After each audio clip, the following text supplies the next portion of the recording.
ಹರಿಃ ಓಂ. ಮೂರನೇ ಅಧ್ಯಾಯದ 20ನೇ ಶ್ಲೋಕ. ಕರ್ಮಣೈವ ಹಿ ಸಂಸಿದ್ಧಿಂ ಆಸ್ಥಿತಾ ಜನಕಾದಯಃ ಲೋಕಸಂಗ್ರಹಮೇವಾಪಿ ಸಂಪಶ್ಯನ್ ಕರ್ತುಮರ್ಹಸಿ. ಕರ್ಮಣ ಏವ ಸಂಸಿದ್ಧಿಂ ಆಸ್ಥಿತಾಃ ಜನಕಾದಯಃ ಲೋಕಸಂಗ್ರಹಂ ಏವ ಅಪಿ ಸಂಪಶ್ಯನ್ ಕರ್ತುಂ ಅರ್ಹಸಿ. ಅಂದ್ರೆ ಹಿಂದೆ ಹೇಳಿರುವಂತದ್ದು, ತಸ್ಮಾದ್ ಅಸಕ್ತ ಸತತಂ ಕಾರ್ಯಂ ಕರ್ಮ ಸಮಾಚರ, ಅಸಕ್ತೋ ಹಿ ಆಚರನ್ ಕರ್ಮ ಪರಮಾಪ್ನೋತಿ ಪೂರುಷಃ.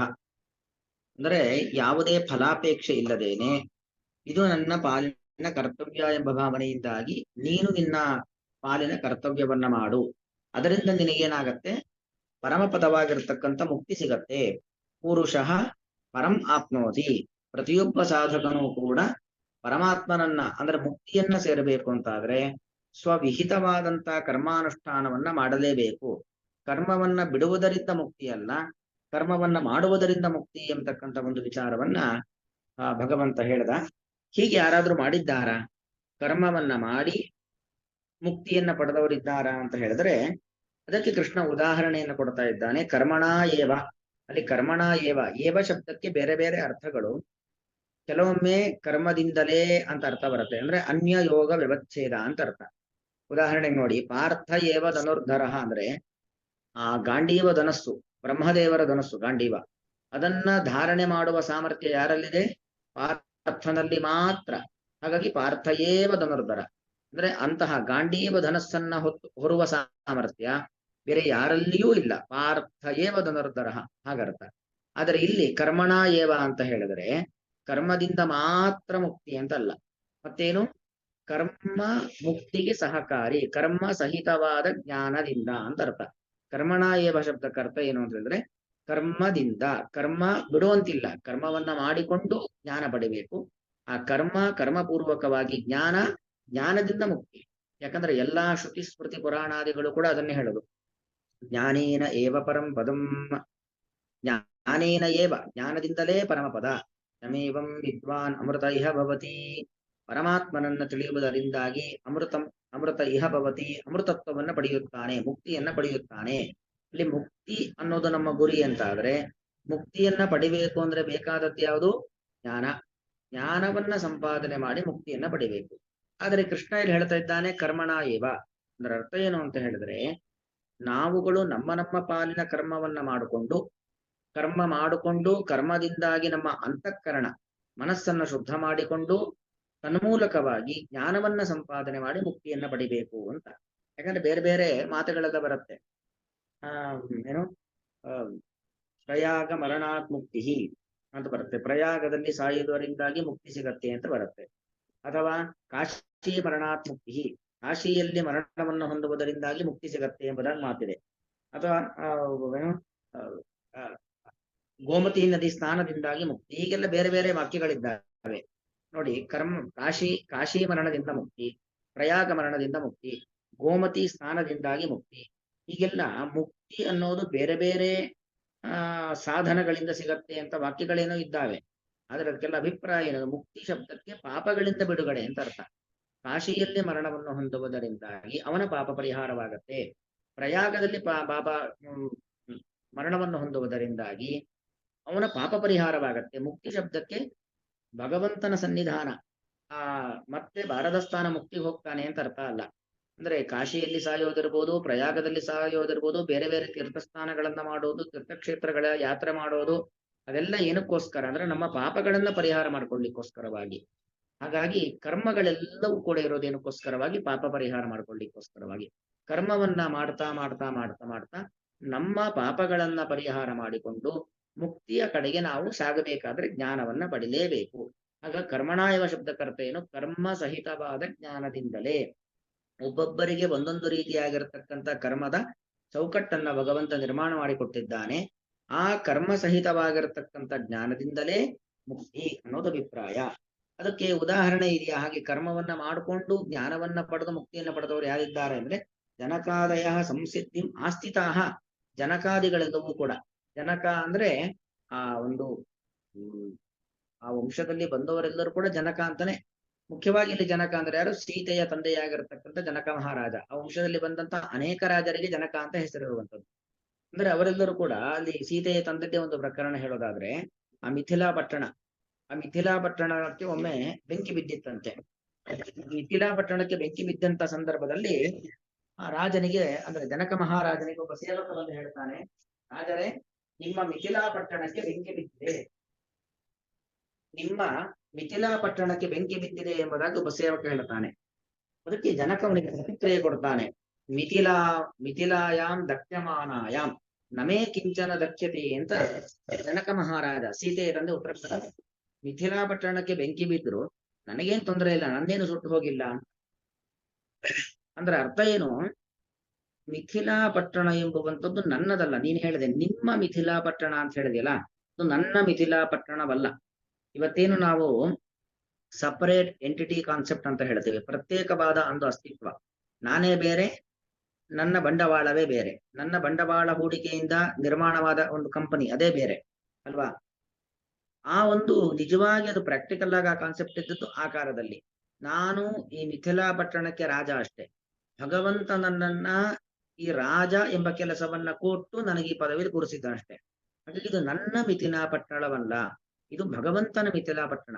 ಹಾಗಾಗಿ ಬಾ, ನಾವೆಲ್ಲರೂ ಸೇರಿ ಆ ಬೆಂಕಿಯನ್ನ ನಂದಿಸೋಣ, ನಿಮ್ಮ ಮಿಥಿಲಾ ಪಟ್ಟಣ ಅಂತ ಹೇಳಬೇಡ ಅಂತ ಹೇಳ್ತಾನೆ. ಅಂದ್ರೆ ಯಾವುದೇ ಒಂದು ವಸ್ತುಗಳ ಬಗ್ಗೆ, ಸಂಪತ್ತಿನ ಬಗ್ಗೆ ನನ್ನದು ಎಂಬತಕ್ಕಂಥ ಅಹಂಕಾರ ಇರಲಿಲ್ಲ.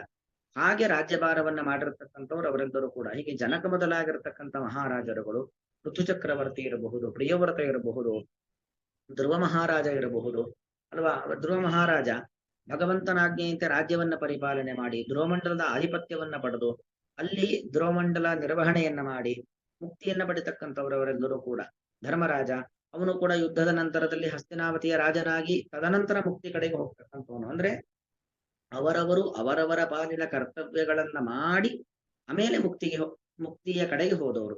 ಆ ಕರ್ಮಣಾಯವ ಶಬ್ದಕರ್ತೇನು ಜ್ಞಾನ ಕರ್ಮ ಸಹಿತವಾದ ಜ್ಞಾನದಿಂದಲೇ ಕರ್ಮ ಮಾಡ್ತಾ ಮಾಡ್ತಾ ಮಾಡ್ತಾ ಅಂತಃಕರಣವನ್ನು ಶುದ್ಧ ಮಾಡಿಕೊಂಡು ತಮ್ಮ ಪಾಲಿನ ಕರ್ತವ್ಯಗಳನ್ನ ಮುಗಿಸಿಕೊಂಡು ತದನಂತರದಲ್ಲಿ ಮುಕ್ತಿಯ ಕಡೆಗೆ ಹೋಗಿದ್ದಾರೆ. ಹಾಗಾಗಿ ಜನಕ ಮೊದಲಾಗಿರ್ತಕ್ಕಂಥ ಎಲ್ಲ ಮಹಾರಾಜರುಗಳು ಕೂಡ ಕರ್ಮದಿಂದ ಮುಕ್ತಿಯನ್ನ ಪಡೆದವರಿದ್ದಾರೆ. ಕರ್ಮದಿಂದ ಅಂದ್ರೆ ಕರ್ಮ ಮತ್ತು ಕರ್ಮದಿಂದ ಜ್ಞಾನ. ಹಾಗಾಗಿ ನೀನು ನಿನ್ನ ಪಾಲಿನ ಕರ್ತವ್ಯವನ್ನ ಬಿಡುವಂತೆ ಇಲ್ಲ. ಕರ್ಮಣಾಯವ ಸಂಸಿದ್ಧಿ ಶಬ್ದಕ್ಕೆ ಮೋಕ್ಷ ಅಂತ ಅರ್ಥ. ಮೋಕ್ಷವನ್ನ ಪಡೆದಿದ್ದಾರೆ ಜನಕ ಮೊದಲಾಗಿರ್ತಕ್ಕಂಥ ಮಹಾರಾಜರು. ಅಷ್ಟು ಮಾತ್ರ ಅಲ್ಲ, ಲೋಕ ಸಂಗ್ರಹಮೇವಾಪಿ ಸಂಪಶ್ಯನ್ ಕರ್ತುಮರ್ಹಸಿ. ಲೋಕ ಸಂಗ್ರಹ, ಲೋಕ ಸಂಗ್ರಹ, ಸಂಗ್ರಹ ಅಂದ್ರೆ ಸಮ್ಯಕ್ ಗ್ರಹ. ಲೋಕ ಅಂದ್ರೆ ಏನು? ಇಡೀ ಒಂದು ನಮ್ಮ ಜನ ಸಮುದಾಯ. ಎಷ್ಟೋ ಜನ ನೋಡಿ ಏನ್ ಮಾಡಬೇಕು, ಏನ್ ಮಾಡಬಾರದು, ಹೇಗಿರಬೇಕು, ಹೇಗಿರಬಾರದು ಅನ್ನೋದನ್ನೆಲ್ಲ ದೊಡ್ಡವರನ್ನ ನೋಡಿ ಕಲಿತಾರೆ. ಇವತ್ತು ನಮ್ಮ ಮಕ್ಕಳು ನಮ್ಮನ್ನು ನೋಡಿ ಕಲಿತಾವೆ ಅಲ್ವಾ? ನಾವು ಮಾಡಿದ್ದನ್ನ ಮಾಡ್ತಾವೆ, ನಮ್ಮ ವರ್ತನೆ ಅಂತ ಇರ್ತಾರೆ. ನಾವು ಸಾತ್ವಿಕವಾಗಿದ್ರೆ, ಸಾತ್ವಿಕ ಮಾತಿನಿಂದ ಇದ್ರೆ ಅವ್ರು ಹಾಗೆ ಇರ್ತಾರೆ. ನಾವು ಒಂದು ಬಿರುಸಿನ ಮಾತಿನಿಂದ ಇದ್ರೆ, ನಮ್ಮ ಚಟುವಟಿಕೆಗಳು ಸರಿ ಇದ್ದಿದ್ರೆ ಅವುಗಳು ಕೂಡ ಹಾಗೆ ಆಗ್ತವೆ. ಅಂದ್ರೆ ಲೋಕ ಸಂಗ್ರಹ, ಲೋಕ ಅಂದ್ರೆ ಸಾಮಾನ್ಯ ಜನತೆ, ಅವರಿಗೆ ಸಮ್ಯಕ್ ಗ್ರಹ, ಅವರಿಗೆ ಉತ್ತಮವಾದ ಜ್ಞಾನವನ್ನು ಕೊಡಬೇಕು. ಅಂದ್ರೆ ಉತ್ತಮವಾದ ಗ್ರಹ ಅಂದ್ರೆ ಜ್ಞಾನ.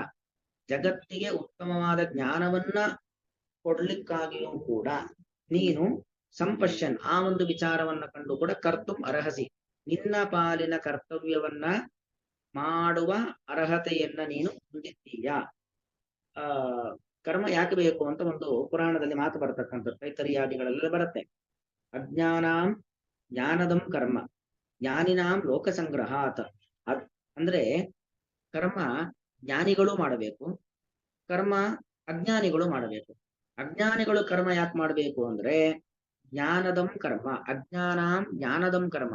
ಅಜ್ಞಾನಿಗಳಿಗೆ ಕರ್ಮವನ್ನ ಮಾಡುವ ಮೂಲಕವಾಗಿ ಅಂತಃಕರಣ ಶುದ್ಧವಾಗಿ ಜ್ಞಾನವನ್ನ ಪಡೆಯಲಿಕ್ಕೆ ಕರ್ಮ ಸಹಕಾರಿಯಾಗತ್ತೆ. ಜ್ಞಾನಿಗಳು ಈಗಾಗಲೇ ಜ್ಞಾನ ಪಡೆದಿದ್ದಾರೆ, ಆದರೂ ಕೂಡ ಕರ್ಮ ಮಾಡ್ಬೇಕು. ಯಾಕೆ ಮಾಡಬೇಕು? ಲೋಕ ಸಂಗ್ರಹಾತ್, ಜ್ಞಾನಿನಾಂ ಲೋಕ ಸಂಗ್ರಹಾತ್. ಜ್ಞಾನಿಗಳು ಯಾಕೆ ಕರ್ಮವನ್ನ ಮಾಡಬೇಕು ಅಂದ್ರೆ ಅವರು ಲೋಕ ಸಂಗ್ರಹಕ್ಕೋಸ್ಕರವಾಗಿ, ಜಗತ್ತಿಗೆ ಜ್ಞಾನವನ್ನ ಕೊಡ್ಲಿಕ್ಕೋಸ್ಕರವಾಗಿ ಅವರು ಕರ್ಮವನ್ನ ಮಾಡಬೇಕು. ನೋಡಿ, ರಾಯರು ವೃಂದಾವನಸ್ಥರಾಗಿ ಎಷ್ಟು 300 ಅಂದ್ರೆ ಒಂದು 3 ಶತಮಾನಗಳು ದಾಟಿ 4ನೇ ಶತಮಾನ ಹೊಂದುತ್ತಾ ಇದ್ರು ಕೂಡ ಅವರು ಕಾಮಧೇನು ಕಲ್ಪವೃಕ್ಷರಾಗಿ ಏನು ಮಾಡ್ತಾ ಇದ್ದಾರೆ? ಇವತ್ತಿಗೂ ಅನುಗ್ರಹವನ್ನ ಮಾಡ್ತಾ ಇದ್ದಾರೆ. ಅಂದ್ರೆ ಭಗವದ್ ಭಕ್ತರಿಗೆ, ಯಾರು ಭಗವಂತನ ಭಕ್ತರೋ, ಯಾರು ಸಾತ್ವಿಕ ಮಾರ್ಗದಲ್ಲಿರ್ತಾರೋ ಅವರಿಗೆ ಬೇಕಾಗಿರತಕ್ಕಂತ ಅನುಕೂಲತೆಗಳನ್ನ ರಾಯರು ಮಾಡಿಕೊಡ್ತಾ ಇದ್ದಾರೆ. ಯಾಕೆ ಮಾಡ್ಬೇಕು? ಅವರಿಗೆ ಈ ಒಂದು ಕ್ರಿಯೆ, ಈ ಒಂದು ಕರ್ಮ ಅಂದ್ರೆ ಈ ಒಂದು ಕೆಲಸ, ಭಕ್ತಾನುಗ್ರಹತೆ, ಭಕ್ತರಿಗೆ ಅನುಗ್ರಹ ಮಾಡುವಂತ ಕೆಲಸ ರಾಯರು ಯಾಕೆ ಮಾಡಬೇಕು? ಬೇಕಾಗಿಲ್ಲ ಅಲ್ವಾ? ಅವರಂತೂ ಅಪರೋಕ್ಷ ಜ್ಞಾನಿಗಳು. ರಾಯರಿರ್ಬೋದು, ವಾದರಾಜರಿರ್ಬೋದು, ವ್ಯಾಸರಾಜರಿರ್ಬೋದು, ಅನೇಕ ಮಹಾತ್ಮರು. ಅವರೆಲ್ಲ ಯಾಕೆ ಕರ್ಮವನ್ನ ಮಾಡಬೇಕು ಅಂತ ಹೇಳಿ ಲೋಕ ಸಂಗ್ರಹ. ಅವರೆಲ್ಲ ಜ್ಞಾನಿಗಳಾಗಿದ್ದರೂ ಕೂಡ ಲೋಕ ಸಂಗ್ರಹ, ಲೋಕಕ್ಕೆ ಜ್ಞಾನವನ್ನ ತಂದುಕೊಡ್ಲಿಕ್ಕೋಸ್ಕರವಾಗಿ, ಅಂದ್ರೆ ಅವರವರು ಅವರವರ ಕರ್ತವ್ಯಗಳನ್ನ ಮಾಡಬೇಕು ಅನ್ನೋದನ್ನ ತೋರಿಸ್ಲಿಕ್ಕೋಸ್ಕರವಾಗಿ ಏನ್ ಮಾಡ್ತಾರೆ? ಕರ್ಮವನ್ನ ಮಾಡ್ತಾರೆ. ಹಾಗೆ ನೀನು ಕೂಡ ಲೋಕ ಸಂಗ್ರಹಮೇವಾಪಿ, ಲೋಕ ಅಂದ್ರೆ ಸಾಮಾನ್ಯ ಜನ ಸಮುದಾಯ, ಅವರಿಗೆ ಸಂಗ್ರಹ. ಸಂಗ್ರಹ ಅಂದ್ರೆ ಸರಿಯಾದ ಜ್ಞಾನವನ್ನ ಕೊಡ್ಲಿಕ್ಕೋಸ್ಕರವಾಗಿ. ಏನ್ ಜ್ಞಾನ ಕೊಡಬೇಕು? ನಾವು ನಮ್ಮ ಪಾಲಿನ ಕರ್ತವ್ಯವನ್ನು ಮಾಡಬೇಕು. ಕರ್ತವ್ಯವನ್ನ ಮಾಡದೆ ಸುಮ್ಮನೆ ಕೂತ ತಕ್ಷಣಕ್ಕೆ ಮುಕ್ತಿ ಸಿಗೋದಿಲ್ಲ ಅನ್ನೋ ಒಂದು ತಿಳುವಳಿಕೆಯನ್ನು ಕೊಡ್ಲಿಕ್ಕೋಸ್ಕರವಾಗಿ ನೀನು ನಿನ್ನ ಪಾಲಿನ ಕರ್ತವ್ಯವನ್ನ ಮಾಡಲೇಬೇಕು. ಕರ್ತವ್ಯವನ್ನ ಮಾಡದೆ ಸುಮ್ಮನೆ ಕೂರುವಂತೆ ಇಲ್ಲ ಅನ್ನೋದನ್ನ ಕೃಷ್ಣ ಇಲ್ಲಿ ಹೇಳ್ತಾ ಇದ್ದಾನೆ. ಕರ್ಮಣ ಏವ, ಕರ್ಮಣ ಏವ ಶಬ್ದಕ್ಕರ್ಥಲ್ಲಿ ಸಹ ಅಂತ ಸೇರಿಸ್ಕೊಳ್ಬೇಕು. ಕರ್ಮಣ ಸಹೈವ, ಕರ್ಮಣ ಸಹೈವ, ಸಹ ಅಂದ್ರೆ ಜೊತೆಗೆ, ಕರ್ಮದ ಜೊತೆಗೆ, ಅಂದ್ರೆ ಕರ್ಮವನ್ನ ಬಿಡದೇನೆ ಕರ್ಮವನ್ನ ಮಾಡಿಕೊಂಡು ಜ್ಞಾನದಿಂದಾಗಿ ಸಂಸಿದ್ಧಿಂ, ಸಿದ್ಧಿ ಅಂದ್ರೆ ಒಂದು ಗುರಿ, ಬರೀ ಗುರಿ ಅಂದ್ರೆ ಸ್ವರ್ಗವೂ ಆಗಬಹುದು ಅಥವಾ ಬೇರೆ ಯಾವುದೋ ಲೋಕವೂ ಆಗ್ಬಹುದು, ಅದರ ಇದೆಲ್ಲ ಸಂಸಿದ್ಧಿ, ಉತ್ತಮವಾದ ಸಿದ್ಧಿ ಅಂದ್ರೆ ಅದು ಮೋಕ್ಷ. ಮೋಕ್ಷವನ್ನು ಜನಕಾದಯ, ಜನಕ ಮೊದಲಾಗಿರುವಂತಹ ರಾಜರ್ಷಿಗಳು, ಅವರೆಲ್ಲರೂ ಕೂಡ ರಾಜರಾಗಿದ್ದು ಋಷಿಯಂತೆ ಜೀವನವನ್ನು ನಡೆಸಿರ್ತಕ್ಕಂಥ ಮಹಾತ್ಮರು ಅಂತ ರಾಜರ್ಷಿಗಳು ಹೊಂದಿದ್ದಾರೆ. ಸಂಸಿದ್ಧಿ ಆಸ್ಥಿತಾ, ಬರೀ ಸ್ಥಿತಾ ಅಲ್ಲ, ಆಸ್ಥಿತಾ, ಚೆನ್ನಾಗಿ ಅಂತಹ ಲೋಕಗಳನ್ನು ಹೊಂದಿದ್ದಾರೆ. ಅಷ್ಟು ಮಾತ್ರ ಅಲ್ಲ, ಲೋಕ ಸಂಗ್ರಹಮೇವಾಪಿ, ಲೋಕ, ಲೋಕ ಅಂದ್ರೆ ಮುಗ್ಧ ಜನತೆ, ಮುಗ್ಧರು, ಯಾವ್ದು ಮಾಡ್ಬೇಕು ಯಾವ್ದು ಮಾಡಬಾರದು, ಹೇಗಿರಬೇಕು ಹೇಗಿರಬಾರದು ಏನು ಗೊತ್ತಿಲ್ಲ ಪಾಪ, ಅಂತಹ ಲೋಕ ಸಾಮಾನ್ಯ ಜನರ ಸಂಗ್ರಹಂ ಏವ ಅಪಿ, ಅವರನ್ನ ತಿದ್ದುವ ಕೆಲಸ, ಅವರಿಗೆ ತಿಳುವಳಿಕೆಯನ್ನ ಕೊಡುವ ಸಲುವಾಗಿಯೂ ಆ ವಿಚಾರವನ್ನು ಸಂಪಶ್ಯನ್, ಅನಗಂಡವನಾಗಿ, ಸಂಪಶ್ಯನ್ ಅಂದ್ರೆ ಚೆನ್ನಾಗಿ ವಿಚಾರ ವಿಮರ್ಶೆಗಳನ್ನ ಮಾಡಿ, ನನ್ನನ್ನ ನೋಡಿ 4 ಜನ ಹಾಳಾಗಬಾರದು, ನನ್ನನ್ನು ನೋಡಿ ಈ ತರ ಬದುಕಬೇಕು ಅನ್ನೋದನ್ನ ಕಲಿಬೇಕು ಅಲ್ವಾ? ಜಗತ್ತಿನ ಈ ಭಗವಂತನ ಈ ಸೃಷ್ಟಿಯಲ್ಲಿ ಎಲ್ಲಾ ತರ ಜನರಿದ್ದಾರೆ. ಕೆಲವರನ್ನ ನೋಡಿ ನಾವು ಈ ತರ ಮಾತ್ರ ಬದುಕಬಾರದು ಅನ್ಲಿಕ್ಕೂ ಎಷ್ಟೋ ಜನ ಇದ್ದಾರೆ. ಕೆಲವರನ್ನ ನೋಡಿ ಬದುಕಿದ್ರೆ ಹೀಗೆ ಬದುಕಬೇಕಪ್ಪ ಅಂತ ಅನ್ನಿಸ್ಬೇಕು. ಹಾಗೆ ನಾವು ಮಾರ್ಗದರ್ಶಕರಾಗಬೇಕೇ ಹೊರತಾಗಿ ನಮ್ಮನ್ನು ನೋಡಿ ಜನ ಓಡುವಂತೆ ಆಗಬಾರದು. ಹಾಗಾಗಿ ಲೋಕ ಸಂಗ್ರಹಮೇವಾಪಿ, ಸಾಮಾನ್ಯ ಜನರಿಗೆ ತಿಳುವಳಿಕೆಯನ್ನ ಕೊಡುವ ಸಲುವಾಗಿಯೂ ಕೂಡ, ಅಂದ್ರೆ ತೀರ್ಮಾನ, ಹೀಗಿರಬೇಕು ಹೀಗಿರಬಾರದು ಎಂತಕ್ಕಂಥ ತೀರ್ಮಾನವನ್ನ ಕೊಡುವ ಸಲುವಾಗಿಯೂ ಕೂಡ ಕರ್ತುಂ ಅರ್ಹಸಿ, ನಿನ್ನ ಪಾಲಿನ ಕರ್ತವ್ಯವನ್ನು. ಈಗ ನಿನ್ನ ಪಾಲಿನ ಕರ್ತವ್ಯ ಯಾವುದು? ಯುದ್ಧ. ಯುದ್ಧ ಎಂತಕ್ಕಂಥ ಸ್ವಕರ್ಮಾಚರಣೆಯನ್ನ ಮಾಡಲು ಅರ್ಹಸಿ, ಯೋಗ್ಯನಾಗಿದ್ದೀಯಾ, ಅರ್ಹನಾಗಿದ್ದೀಯಾ. ಆದ್ದರಿಂದಾಗಿ ನೀನು ನಿನ್ನ ಪಾಲಿನ ಕರ್ತವ್ಯವನ್ನ ಮಾಡು, ಕರ್ತವ್ಯ ಭ್ರಷ್ಟನಾಗಲೇಬೇಡ ಎಂಬುವಂಥದ್ದು ಭಗವಂತನ ಒಂದು ದಿವ್ಯವಾದ ಸಂದೇಶ. ಕರ್ಮಣೈವ ಹಿ ಸಂಸಿದ್ಧಿಂ ಆಸ್ಥಿತಾ ಜನಕಾದಯ ಲೋಕ ಸಂಗ್ರಹಮೇವಾಪಿ ಸಂಪಶ್ಯನ್ ಕರ್ತುಮರ್ಹಸಿ. ಅಲ್ಲಿ ಹಿ ಅನ್ನೋದನ್ನು ಅರ್ಥ ಹೇಳಿಲ್ಲ. ಹಿ ಅನ್ನೋದು ಆಸ್ಥಿತಾ ಹಿ, ಹಿ ಅನ್ನೋದು ಪ್ರಸಿದ್ಧಾರ್ಥ ದ್ಯೋತಕವಾದ ಅವ್ಯಯ. ಇದು ಪ್ರಸಿದ್ಧ ಅಂದ್ರೆ ಕರ್ಮದಿಂದ ಜ್ಞಾನವನ್ನ ಪಡೆದು, ಕರ್ಮವನ್ನ ಮಾಡ್ತಾ ಮಾಡ್ತಾ ಜ್ಞಾನವನ್ನ ಪಡೆದು ಮೋಕ್ಷವನ್ನ ಪಡೆದಿದ್ದಾರಷ್ಟೇ. ಆಸ್ಥಿತಾ ಹಿ, ಮುಕ್ತಿಯನ್ನ ಹೊಂದಿದ್ದಾರಷ್ಟೇ, ಇದು ಪ್ರಸಿದ್ಧ. ಹಾಗಾಗಿ ನೀನು ಕೂಡ ಕರ್ಮವನ್ನ ಮಾಡಿಕೊಂಡು ಮುಕ್ತಿಯನ್ನ ಪಡಿ, ಕರ್ಮ ಬಿಟ್ಟು ಮುಕ್ತಿಯಿಂದ ಭ್ರಷ್ಟನಾಗಬೇಡ ಅನ್ನೋದು ಇದರ ಅಭಿಪ್ರಾಯ. ಶ್ರೀಕೃಷ್ಣ.